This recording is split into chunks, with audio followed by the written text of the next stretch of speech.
Samantala, Batangas Provincial Disaster Risk Reduction and Management Council nagpulong ukol sa kalagayan ng lalawigan. Office of the Civil Defense nagpahayag naman ng paghahanda na no casualties sa lalawigan habang patuloy ang pagsasagawa ng preemptive evacuation sa ilang lugar. Mag-uulat naman ang aming kasama si Mamerta De Castro ng PIA Batangas live via phone batch. Yes, magandang gabi, Princess. Nagsagawa kanina ng press briefing ang Provincial Disaster Risk Reduction and Management Council ukol sa kalagayan ng lalawigan ng Batangas matapos na maranasan ng pagbayo ni Bagyong Ruby dito. Kaugnay nito, nanawagan si Office of the Civil Defense 4A Director Vicente Tumusar na hangad nila na no casualties at nagpaalala ito ng patuloy na pagsasagawa ng preemptive o forced evacuation sa mga apektadong lugar.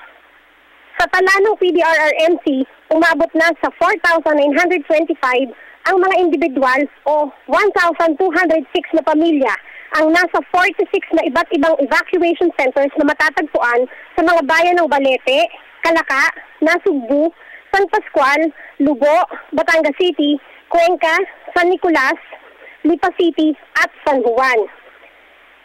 Samantala, nagpalabas ng kautusan si Governor Vilma Santos Recto, katuwang ang Department of Education na walang pasok ang lahat ng antas ng pampubliko at pribadong paaralan sa lalawigan bukas, Disyembre 9.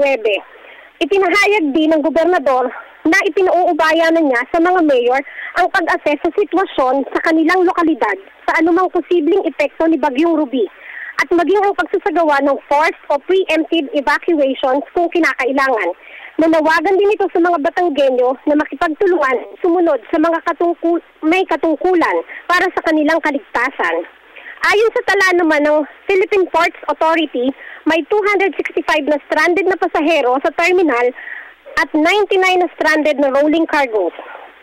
Samantala, nakatakdang mag-convene ang Sangguniang Lalawigan ng Batangas bukas para magdeklara ng state of calamity upang magamit ang calamity fund ng lalawigan. Sa kasalukuyan, nakakaranas ngayon ng malakas na pagbayo ng hangin at ng ulan ang mga bayan ng San Juan, Rosario, Ibaan at iba pang kalapit na mga bayan. Nagkaroon din ng tripping ang linya ng Batangas Electric Cooperative sa mga lugar ng Batangas, Ibaan at Rosario at inaasahang maiisaayos at maiibalik ang serbisyo nito kapag medyo naging maayos na ang panahon dito. Para sa Telebisyon ng Bayan, ito po si Mamerta De Castro, PIA Batangas.